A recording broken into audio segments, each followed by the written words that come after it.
Fala pessoal, sejam bem-vindos a mais esse vídeo. No vídeo anterior nós finalizamos lá a nossa função controle da partida, né? Foi uma etapa bem bacana de fazer até aqui. Era uma parte do projeto aí de extrema importância, né? Ela controla ali se o jogador perdeu ou não a partida. E nesse vídeo agora nós daríamos continuidade aqui criando a função calcular pontuação, que faz parte, né, essa função aqui ainda para poder finalizar esse card aqui do controle da partida. Porque dentro dele aqui tem algumas coisas ainda que a gente só vai conseguir desenvolver na hora que aquela outra função lá estiver criada. Mas, antes de dar continuidade nisso aqui, tem uns pontos soltos que ficaram aí no projeto que a gente precisa corrigir. E aí eu vou aproveitar aqui o comentário de um usuário, o Felipe Cordeiro. Ele fez um comentário aqui muito pontual e já de antemão quero te agradecer, tá, Felipe? Obrigado aí pela participação. O Felipe levantou aqui a seguinte questão: no próximo vídeo você poderia ensinar como limitar a quantidade de caracteres do nome jogador? Essa primeira parte aqui, ele está falando especificamente desse momento aqui, ó, quando a pessoa digita aqui o nome dele, né, para poder iniciar a partida, que ele pode digitar aqui quantas letras ele quiser. E quando ele digita essa quantidade toda aqui de letras, ele quebra lá o nosso layout, tá vendo? Então, aproveitando aqui o comentário do Felipe, né, vamos já tentar fazer essas correções antes de dar seguimento aqui no nosso projeto. E aqui o comentário dele ainda continua, né? Ele diz aqui, ó, outra coisa, ao perder o jogo, logo que o boneco encosta na bala ou no tubo, a imagem muda. Porém, as teclas ainda funcionam, fazendo com que ainda faça o som de pular, voar e abaixar. Essa primeira parte aqui, em algum vídeo para trás, eu já tinha até identificado esse erro e comentei lá no vídeo que mais para frente a gente teria que encontrar um meio de corrigir esse problema. Mas essa segunda parte aqui, cara, eu não tinha visto isso. E assim, essa observação aqui do Felipe foi muito pontual, muito boa. Primeiro, Felipe, meus parabéns, porque você está aí acompanhando o projeto, eu espero que esteja agregando seu conhecimento. E segundo, meus parabéns de novo, porque você já está tendo já uma visão, eu não sei qual é o teu nível de conhecimento, mas você já está tendo uma visão já de coisas além daquilo que está sendo passado aqui. E esse é o objetivo dos vídeos que eu faço, né? Eu já falei aqui, eu não estou preocupado com o negócio de se inscreva no canal, dê like, faça isso, faça aquilo outro. Não é meu objetivo. Eu realmente faço os vídeos porque é uma coisa que me distrai, eu gosto. Mas o objetivo é compartilhar o conhecimento a ponto de fazer com que a pessoa se desenvolva. Então, assim, cara, se por acaso você já não for um profissional da área, né? Se você só estiver acompanhando os vídeos aí, nossa, eu fico extremamente feliz em ver o seu desenvolvimento. Então, assim, esse ponto que o Felipe levantou aqui, ele levanta uma questão muito importante para qualquer desenvolvedor. Sempre quando você estiver desenvolvendo o seu projeto, nunca lance o seu projeto para o usuário final antes de você fazer todos os testes possíveis para tentar localizar, identificar erros. Porque é uma falha que aqui não causa dano a ninguém. Mas às vezes um software mal desenvolvido, e não é nem mal no sentido de que você não é um bom profissional, é porque o cara que está desenvolvendo, às vezes você está tão focado no projeto que você não consegue ver coisas que talvez uma pessoa externa vai ver, seja intencional ou até acidental. Mas todo desenvolvedor de software, principalmente grandes empresas, vocês podem observar que eles primeiro soltam versões betas, porque ali é justamente para poder testar, identificar problemas, levantar, né, questões, melhorias, e ele usa alguns usuários específicos para fazerem esses testes, para que eles levantem essas informações antes de soltar a versão final.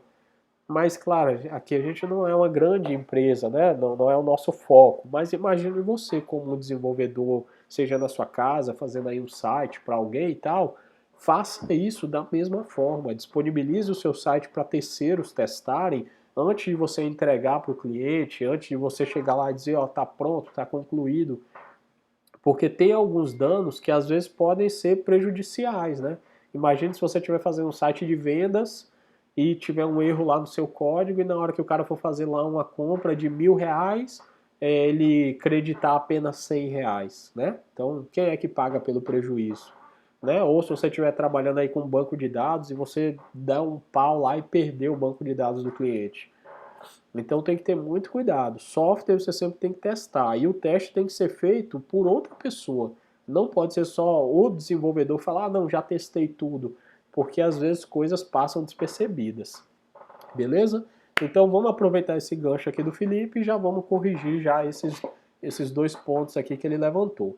O primeiro ponto, que é essa questão aqui da quantidade de caracteres, né? Vou pegar meu nome completo aqui como exemplo.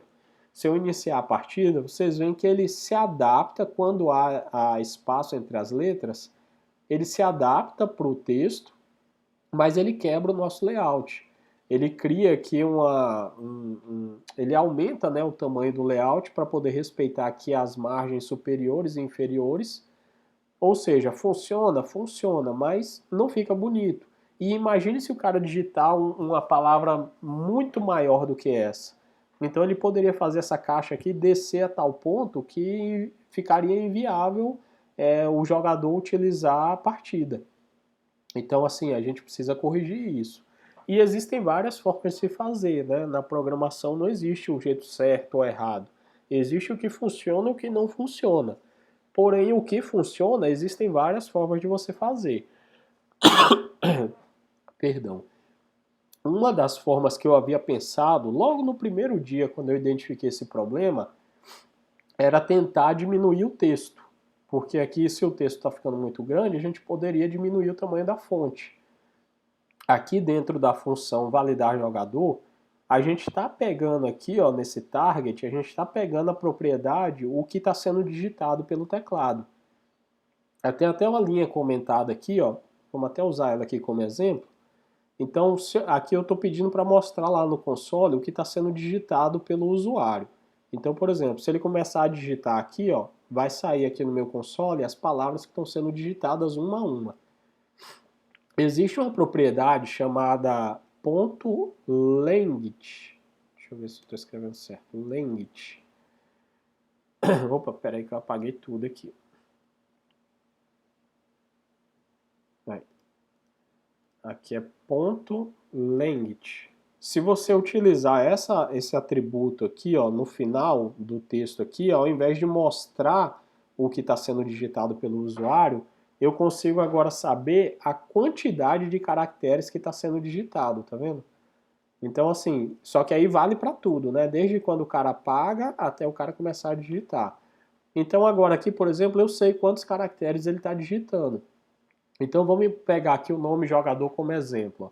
O nome jogador, ele ocupa o espaço todo aqui do nosso layout, né? O que foi disponibilizado. Então, se a gente contar aqui, ó, 1, 2, 3, 4, conta o espaço também, tá? Porque espaço também é caractere. Então, 5, 6, 7, 8, 9, 10, 11, 12. Ou seja, eu poderia agora aqui chegar e criar uma condição, tipo assim, ó, if se o target.value.length for maior do que 12, aí eu vou aqui e crio uma condição e eu poderia chegar agora aqui e fazer com que esse, deixa eu ver lá como é que ele se apresenta, aqui ó, txt nome jogador. Eu poderia, eu creio que eu já devo ter ele aqui já vinculado ao JavaScript. Então tá lá, o txt nome jogador ponto style ponto size recebe, sei lá, vamos botar 10 aqui só para ficar uma coisa bem 10 pixels, para poder ficar bem na cara aqui que diminuiu. Vamos ver se isso aqui funciona. Vou atualizar aqui.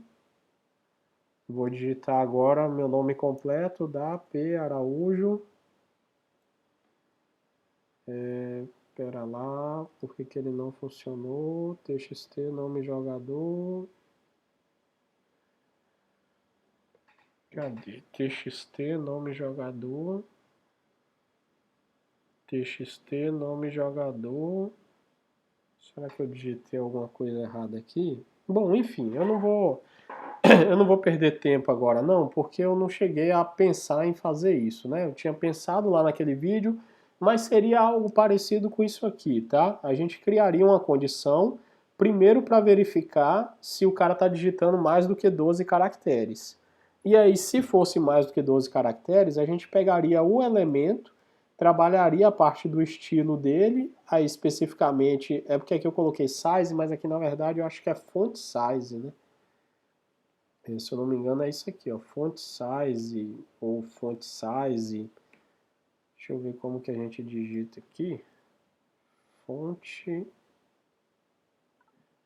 size. Aí aqui seria assim, ó, font size. Só que ao invés de você usar o tracinho, você aumenta a primeira palavra aqui da segunda palavra, né? A primeira letra da segunda palavra. Vamos ver se já funcionaria lá, só para não ficar com a dúvida.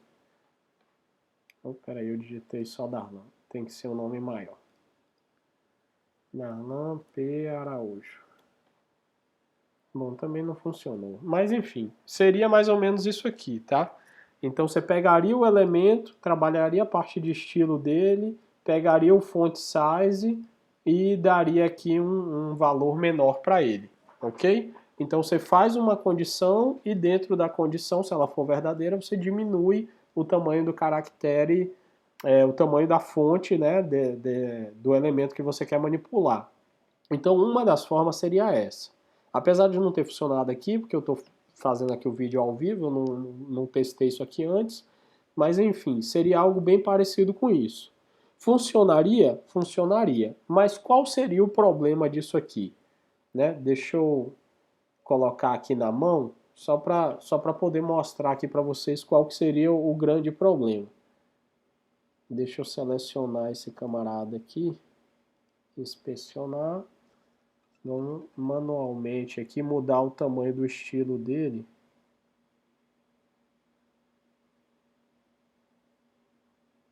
Font size, vamos pegar aqui, ó. Font size, vamos botar 10. Olha lá, ó.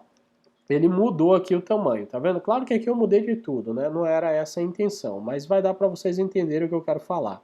Imagine que aqui, ó, iria ficar tudo com o mesmo tamanho padrão e somente aqui, né, ficaria com a fonte menor só para poder caber todo o texto que o usuário digitou. Funcionaria? Funcionaria, mas não é a melhor forma, porque imagine se o cara, da mesma forma como quebra o texto, se ele digitar uma palavra muito grande, se ele também continuasse digitando uma palavra muito grande aqui, o que que eu iria fazer? Eu iria continuar diminuindo o texto para poder caber aqui dentro? Então chegaria uma hora que a pessoa não iria nem conseguir ler isso aqui. Além disso, tem um outro problema ainda gigantesco, porque aqui a gente está falando do placar. Mas tem que lembrar que no nosso layout aqui, ó, deixa eu diminuir aqui só para poder mostrar para vocês. Aqui no nosso layout, quando a gente tem o nosso placar aqui, ó, aqui também vai aparecer o nome do jogador. Então, assim, você imagina um jogador colocando uma palavra muito grande aqui, né? Então, do mesmo jeito, eu iria ter que diminuir o tamanho da fonte aqui também. Então, assim, enfim, além de fazer com que o nosso layout ficasse desproporcional, porque uma parte ia ficar pequenininho e as outras grandes, e eu teria que me preocupar isso em toda vez que eu fosse reaproveitar o nome do jogador aqui para poder mostrar num placar ou qualquer outra coisa, eu iria ter que ficar sempre diminuindo o tamanho da fonte porque o cara digitou uma palavra muito grande. Então, assim, funciona, mas não é a melhor opção. Existem maneiras mais simples de você fazer limitação de caracteres sem nem necessariamente você precisar usar o JavaScript. O próprio navegador hoje em dia, né, os mais recentes, o HTML5, ele te permite usar aí algumas propriedades e atributos que já fazem esse serviço para você. Por exemplo, vamos encontrar aqui ó, o nosso modal login, que ele é que é responsável aqui por essa caixa de texto. A gente tem aqui o input, ó, tá vendo? Ó, input, aí aparece aqui jogador, né, que é esse placeholder aqui, onde a pessoa digita o nome dele. Aqui dentro você tem um atributo que você poderia usar aqui chamado maxLength. esse max length você determina, eu quero que esse input aceite no máximo, e aqui você, por exemplo, passa aqui a quantidade de caracteres. Ó. Eu quero que ele aceite no máximo, sei lá, 10 caracteres. Aí se a pessoa agora tentar digitar aqui, ó, Darlan P, ó, tô tentando digitar, não vai mais, tá vendo? Então ele só pegou no máximo 10 caracteres, ó, até aparece aqui no console, tá vendo? 10 caracteres.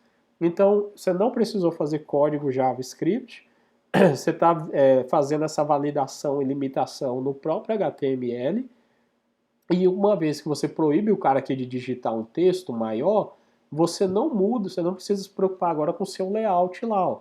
O seu layout vai continuar com o mesmo tamanho, as palavras aqui é que vão ficar limitadas, e quando a gente for precisar usar esse nome em outro local do projeto, a gente também não vai precisar ficar se preocupando com o tamanho dos caracteres. Beleza? Então, assim, é uma solução bem simples, mas que funciona melhor do que você, de repente, fazer um código muito grande aí no JavaScript. E só pegando o gancho aqui também, essa mesma propriedade aqui, claro que é diferente, né? Nós poderíamos ter usado aqui o min-length para quando a gente fez essa validação aqui, ó, validar jogador, a gente criou uma condição que só habilita o botão se o cara digitasse no mínimo 3 caracteres. Eu tenho quase certeza que eu falei isso lá no vídeo quando a gente fez essa função. Eu estava criando uma solução que não era a melhor, não era a única. Eu estava fazendo esse exemplo somente para poder mostrar para vocês como que funciona uma validação via JavaScript. Porque teria outras formas, né, no próprio navegador de você fazer isso. Por exemplo, se eu não quisesse que o cara só digitasse aqui é, menos do que 3 caracteres, eu poderia simplesmente ter usado esse min-length aqui e pronto, já resolveria o problema. Eu poderia apagar tudo isso aqui, ó. Eu não precisaria ter feito isso. Eu não precisaria ter criado duas opções aqui para o botão, né? Porque o botão não iria aceitar enquanto o cara aqui não digitasse todos os caracteres. Então, assim, beleza? Tinha outro jeito, né? Mas foi legal ter feito essa função aqui dessa forma para que você visse aí como você captura, né, o valor que está vindo lá do teclado. Então teve várias coisas que nós aprendemos nessa função aqui, mas ela não era a melhor solução simplesmente para limitar a quantidade de caracteres que um usuário poderia ou não digitar. Beleza? Então vou apagar isso aqui, porque isso aqui não é importante. E eu preciso só que você coloque aí no seu código isso aqui, ó. Max length, passa aqui a quantidade que você quiser. Eu vou botar aqui 10, mas você poderia botar aqui 8, você poderia botar aqui 12, você só não pode passar de 12, porque nós vimos aqui que 12 caracteres aqui para manter esse tamanho de fonte é o máximo. Então se você colocar 13 caracteres ali, ele já quebraria aqui o nosso código. Então o limite aqui teria que ser 12, mas eu vou deixar 10 aqui só por uma questão aí de número redondo. Beleza? Então isso aqui resolve a primeira parte aí que a gente havia deixado pendente e já resolve aí parte da solução que o Felipe levantou lá. Então agora a pessoa já não consegue digitar, deixa eu só salvar aqui porque ele não pegou lá. Beleza. Ele já não consegue agora digitar mais do que 10 caracteres. Certo? Então essa primeira parte está resolvida. Agora vamos resolver a segunda parte. A segunda parte que o Felipe levanta, o problema ocorre nesse momento aqui agora. Quando o Mário se choca aqui com a bala, a gente consegue, né? Se eu apertar setinha para cima, sai o som, setinha para baixo, muda a imagem e ainda sai o som. E depois, quando eu solto a setinha para baixo, ele troca a imagem ali para o Mário correndo. E o mesmo vale para quando eu aperto o espaço aqui para voar. Ele troca ali a imagem do Mário, quando termina a animação ele vem aqui para o Mário correndo. E isso aqui não poderia, beleza? Então para a gente corrigir isso aqui, nós também vamos aproveitar agora para conhecer uma função nativa nova que nós não usamos até o momento. Quando a gente chama, deixa eu só encontrar onde é que a gente habilita aqui aqueles botões lá, ó, aqui ó. A gente tem um evento, esses 4 eventos aqui, ó, eles estão dentro da função start, ou seja, isso aqui só é executado a partir do momento que aquele sleep some lá da tela do jogo, né? Então ele habilita tudo que está aqui dentro. Entre eles, ele habilita esses 4 eventos.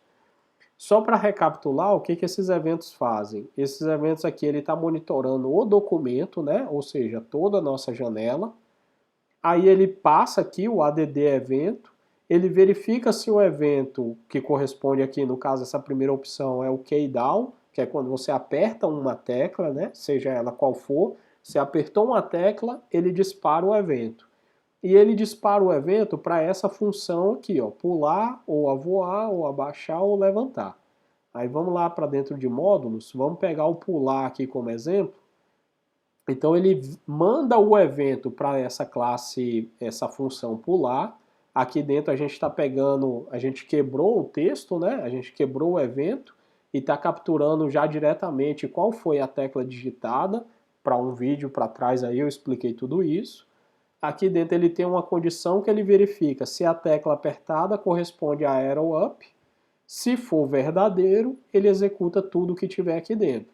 Se for falso, não acontece nada, beleza? Então isso aqui só para recapitular.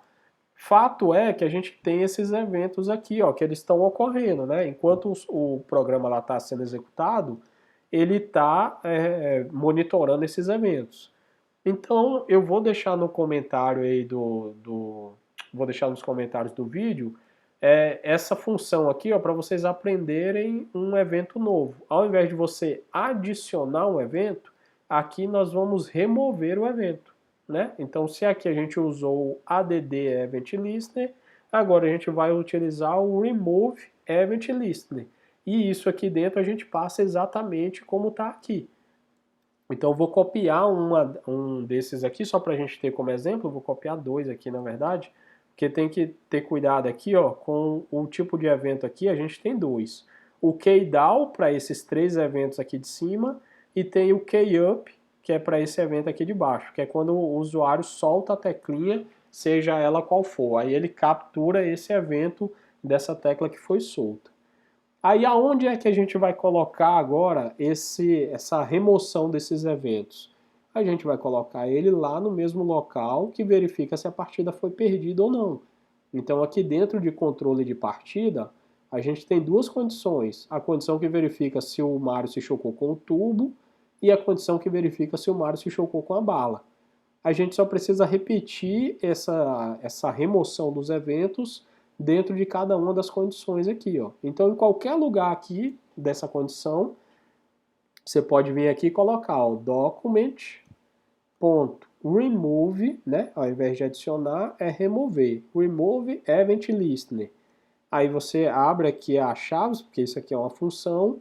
Aqui dentro você passa qual é o evento que você quer remover. Eu quero remover o evento do keydown. E vou passar esse evento que eu estou removendo para qual função?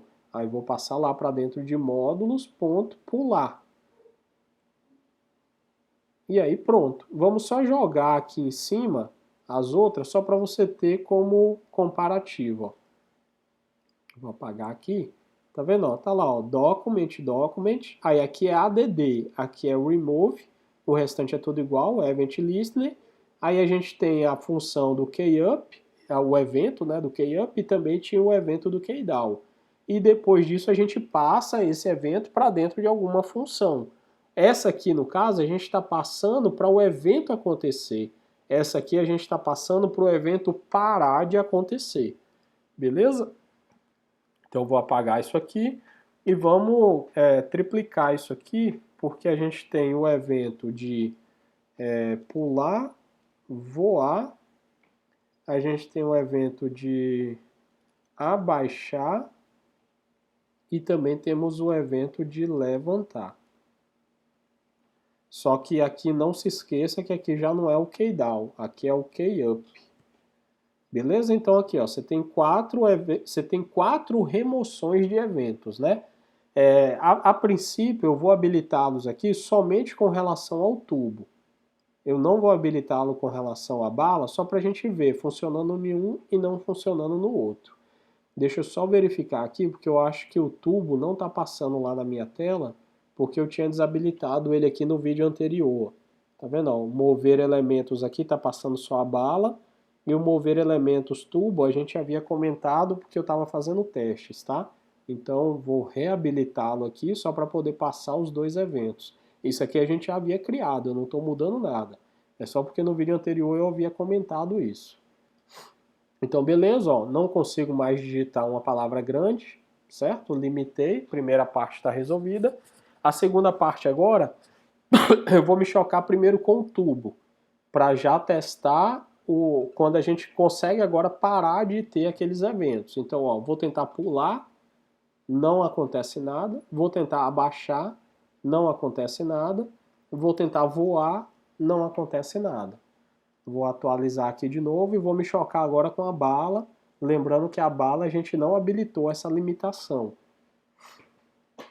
Então, 3, 2, 1. Vou desviar do tubo, né? Para poder se chocar lá só com a bala. Então tá lá, ó. Me choquei com a bala.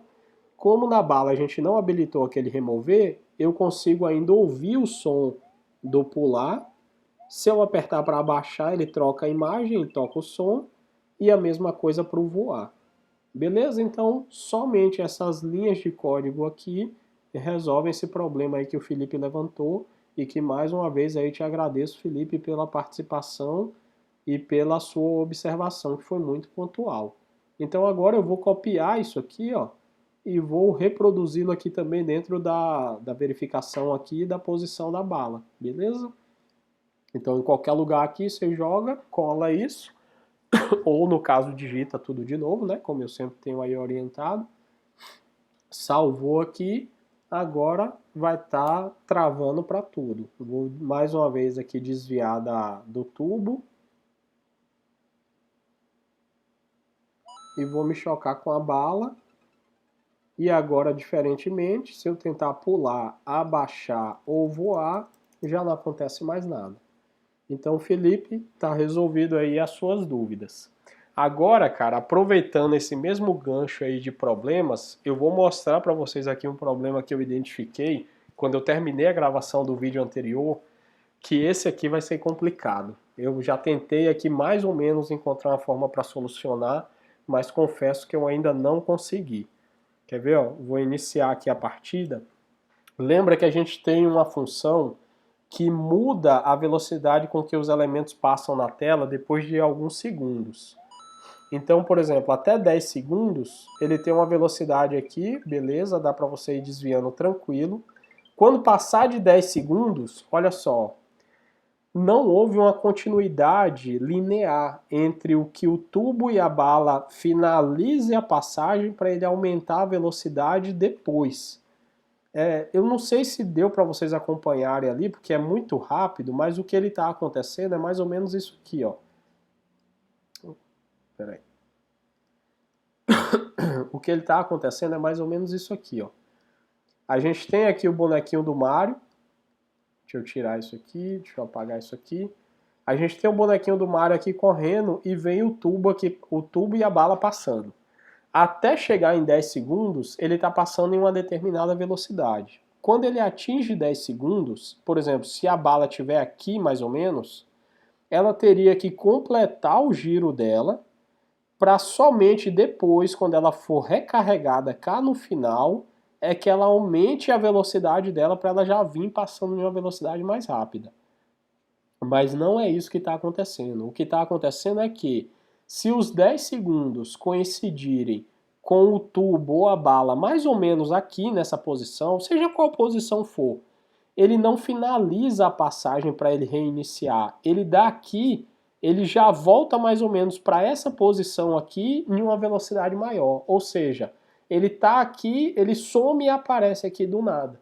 E isso aqui cria uma dificuldade muito grande para o jogador, porque você tá vendo que o tubo está aqui nessa posição. Você vai se preparar para pular, ele some do nada, volta um pouquinho mais para trás, numa velocidade mais rápida, e aí o jogador acaba se chocando nela. Então, isso aqui, cara, vai dar um trabalhão danado. Então, eu vou tentar encontrar a solução fora da gravação, para não perder muito tempo. E a partir do momento que eu encontrar a solução, aí eu vou gravar um vídeo mostrando como solucionar isso. Mas especificamente, nós vamos ter que trabalhar nessa função aqui, ó, mover elementos. E talvez, se eu não encontrar uma forma de solucionar, talvez a gente vai ter até que apagar essa função, porque ela está criando um transtorno que, pelo menos por enquanto, eu não consegui resolver ainda. Mas eu vou continuar tentando e assim que eu solucionar, eu venho com esse vídeo e aí só depois que eu tiver isso aqui resolvido é que eu vou passar lá para a próxima parte, que é a função calcular pontuação, porque não tem como o jogador, né, se desviar aqui dos elementos se eles aparecerem de surpresa na tela. Então a gente assim vai dar seguimento no projeto, mas vai deixar um erro muito grande para trás. Então primeiro eu vou tentar resolver ele. Beleza? O vídeo ficou um pouquinho longo porque eu acabei conversando muito. Para solucionar o problema teria sido em 2 minutos, mas eu fiz questão aí de explicar com bastante calma. Então vejo vocês aí no próximo vídeo. Mais uma vez, obrigado Felipe pela participação. Obrigado a todos também que têm deixado comentário lá. Apesar de que para mim o objetivo não é inscrição no canal, nem deixar like, mas a participação sim, essa é bacana porque a gente ter esse tipo de interação mostra que o pessoal está assistindo o vídeo, e aí para mim é o meu pagamento, né? Porque eu faço isso aqui com prazer, não é visando aí crescer no YouTube, nem ganhar dinheiro com isso, muito pelo contrário, é só um hobby mesmo. Mas obrigado a todos mais uma vez, e até o próximo vídeo.